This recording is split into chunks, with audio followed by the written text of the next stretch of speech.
오늘 저에게 주신 하나님의 말씀은 구약성경 창세기 35장 1절 말씀입니다. 찾으셨으면 저희 함께 봉독하겠습니다. 하나님이 야곱에게 이르시되 일어나 베델로 올라가서 거기 거주하며 내가 내 형 에서의 낯을 피하여 도망하던 때에 내게 나타났던 하나님께 거기서 제단을 쌓으라 하신지라. 아멘. 기도하겠습니다. 하나님 아버지, 지난밤도 하나님의 은혜 가운데 저희들 보호하시다가 오늘도 이렇게 복된 날 첫 시간 주님 앞에 나와 예배할 수 있도록, 기도할 수 있도록 인도하신 은혜에 감사드립니다. 오늘도 저희의 심령을 오직 주의 말씀이 성령 안에서 붙들게 하여 주시어서 저희들이 세상으로 치우치지 아니하고 하나님 말씀을 언제나 따를 수 있는 복된 인생들 되도록 인도하여 주옵소서. 간절히 바라옵고 예수님의 이름으로 기도하옵나이다. 아멘. 오늘은 일어나 베델로 올라가라 라는 제목으로 하나님 말씀 증거합니다. 저희는 어제 34장에서 야곱의 가문은 이 세겜에서의 안주와 아들들의 잔혹한 범죄로 인해 사면 초가의 위기에 빠졌다는 것을 저희들이 살펴보았습니다. 그래서 주변 가나안 족속들의 보복이 두려워 떨고 있던 야곱에게 오늘 35장 1절의 말씀의 시작은 하나님께서 침묵을 깨고 먼저 찾아오셨다라고 성경은 말하고 있습니다. 그래서 야곱에게 무엇이라 말씀하시냐면 일어나 베델로 올라가라 말씀하셨습니다. 이것이 바로 우리 장로교가 고백하는 이 불가항력적 은혜다라고 말할 수 있습니다. 우리가 죄 가운데 넘어지고 스스로 길을 찾지 못할 때 하나님은 우리를 포기하지 않으시고 다시 어디에서 시작할지를 알게 하시고 그 길로 인도해 주신다라는 것입니다. 야곱이 가장 두려워할 때 들려온 이 음성은 절망의 늪에서 건져 올리시는 하나님의 소망의 밧줄이었다라는 것이죠. 2절부터 4절 내용을 보면 하나님의 명령을 들은 야곱은 즉시 가족들에게 세 가지를 명령하고 있습니다. 이방 신상들을 버리고 자신을 정결하게 하고 의복을 바꾸라, 이렇게 명령하죠. 그러니까 사실은 이 하나님께서 이렇게 먼저 절망 가운데 있는 하나님의 백성을 찾아오셔서 말씀해 주시는 것이 하나님의 은혜이고요. 또 하나의 은혜는 뭘까요? 그 하나님의 말씀을 즉각적으로 듣고 순종하는 것이 또한 은혜인 줄로 믿습니다.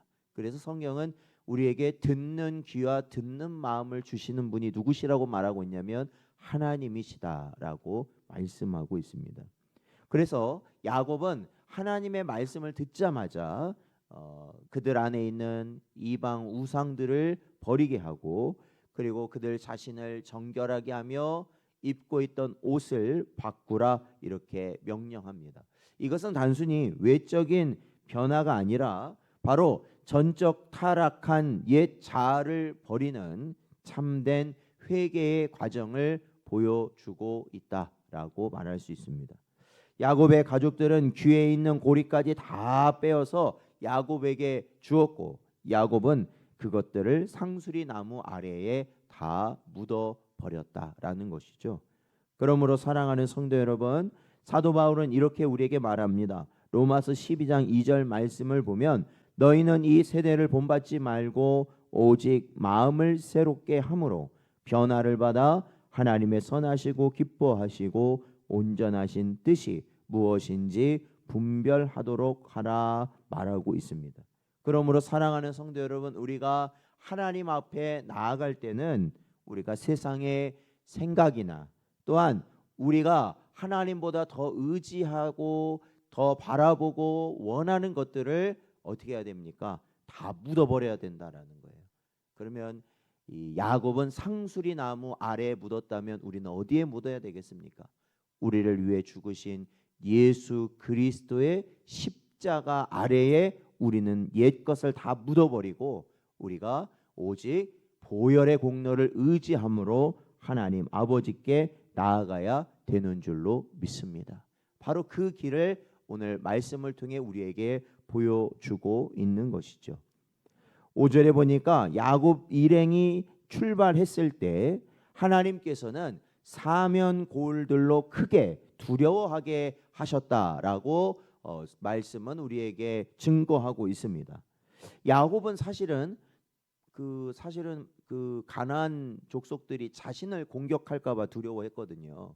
그러니까 수적으로도 자기는 너무나도 불리하고 공격을 당한다면 죽을 수밖에 없는 그러한 모두가 죽을 수밖에 없는 상황이었기 때문에 사실 모든 것이 야곱에게 불리한 상황이었습니다.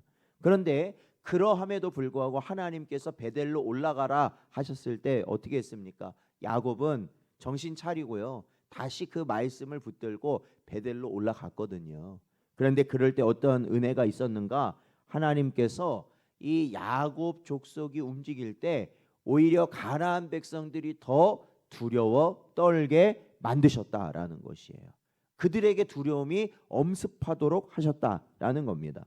그래서 하나님은 그 야곱의 대적들의 마음속에 하나님의 공포를 그 안에 심어 놓으셨다라는 겁니다. 우리는 흔히 세상을 두려워합니다. 그렇죠? 우리는 보통 성도들이라 할지라도 세상에 일어나는 일들을 보면 무서워하고 두려워하고 떨릴 때가 있습니다.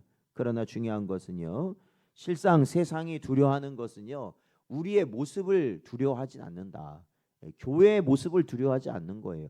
왜? 교회는 작고 연약하고 세상에서 어떻게 보면 부러워할 만한 것이 없잖아요.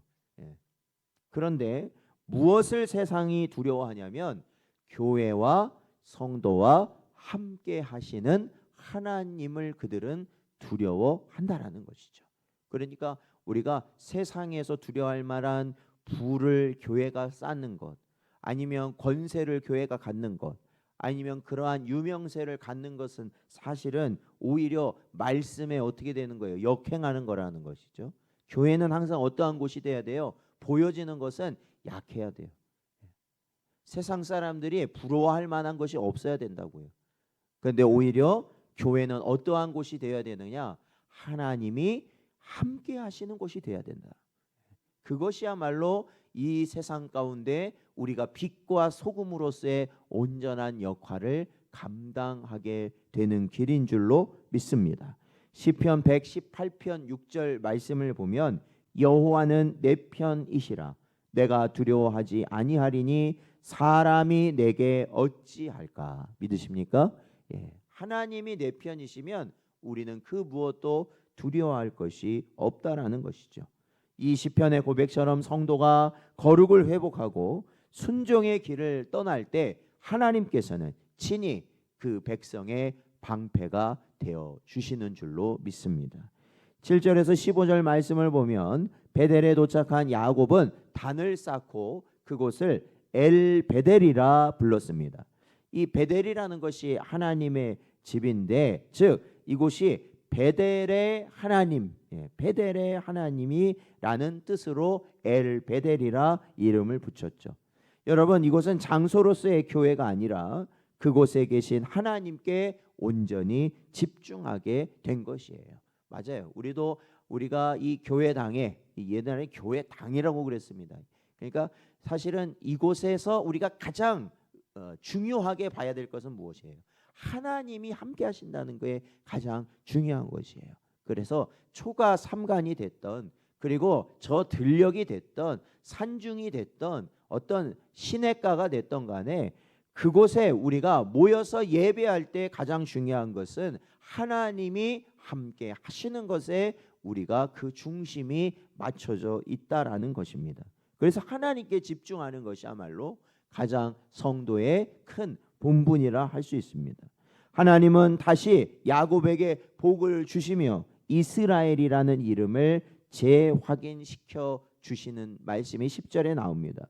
그리고 11절에 보니까 나는 전능한 하나님이라 생육하며 번성하라 이렇게 이스라엘이 된 야곱에게 말씀하시는 것이죠. 이 말씀은 이미 아브라함과 이삭에게 주셨던 언약을 바로 야곱을 통해 계승하게 하심을 우리에게 보여주고 있습니다. 그러므로 우리 장로교는 언제나 언약의 신실성을 우리는 믿는 것이죠. 사람의 의지, 어떠한 이 사람의 신뢰를 우리는 믿지 않습니다. 아무리 지금 이 순간 은혜가 충만한 것 같아서 세상 모든 것 다 할 수 있고 자기 생명 바칠 수 있고 모든 것 다 드릴 수 있다 호언장담을 해도 사실은 사람은 사람이라는 것을 우리는 깨달아야죠. 사람은 변해요. 사람은 변하고요. 사람은 언제나 배신하고요. 사람은 언제나 자기 살 길만을 위해 사는 자들이 사람이에요. 그러나 그러한 자들임에도 불구하고 우리가 신앙 안에서 하나님 바라보며 갈 수 있는 건 무엇이겠어요? 그것은 바로 하나님의 언약은 변하지 않으신다라는 것이죠. 그래서 빌립보서 1장 6절 말씀을 보면 우리 안에 착한 일을 이루시고 또한 예수 그리스도의 날까지 그것을 이루시는 분이 누구라고 말하고 있습니까? 바로 하나님이시다라는 거예요. 우리 안에 하나님이 그 모든 일을 시작하시고 끝까지 이루어 가실 줄로 믿습니다. 그것이 누구의 삶을 통해 증명되고 있습니까? 바로 야곱의 삶에서 그것이 증명되고 있다라는 것이죠. 사랑하는 성도 여러분, 그러기에 오늘 우리의 베델은 어디인가라는 것을 우리는 분명히 기억해야 할 것이에요. 우리가 주님의 은혜를 받고 또한 주님의 능력을 받고 또한 주님이 우리에게 허락하신 주님이 우리에게 주시는 그 사랑을 우리가 경험하는 그 자리, 그 베델의 자리가 어디 있는가라는 것이죠. 여러분, 야곱은 환난 날에 응답하신 하나님을 기억하며 모든 우상을 묻어버렸습니다. 오늘 우리도 내 마음속에 새김, 즉 세상에 대한 미련과 우상을 예수 그리스도의 십자가 아래 묻는 은혜가 있으시기를 축원드립니다. 그리고 우리가 올라가야 될 베델은 어디겠어요? 그것은 바로 예배의 자리인 줄로 믿습니다. 우리의 예배의 자리와 기도의 자리, 바로 하나님의 은혜와 능력과 사랑을 신실하심을 경험하는 그 자리를 우리는 언제나 향해야 한다라는 것이죠. 일어나 베델로 올라가라는 음성은 오늘 우리에게 분명히 유효한 말씀이라는 것을 기억하십시오. 형식적인 신앙에서 벗어나서 하나님의 하나님 되심을 고백하는 엘 베델의 신앙이 여러분에게 있으시기를 주의 이름으로 축원드립니다. 그러할 때 비로소 우리의 인생에 참된 평강과 하나님의 번성과 형통의 약속이 이루어지는 인생들이 된다라는 것이죠. 오늘도 우리에게 주신 말씀을 마음에 잘 새기시고요. 언제나 하나님이 우리에게 주신 그 은혜와 언약 가운데 복된 길을 갈 수 있는 여러분 되시기를 주의 이름으로 축원드립니다.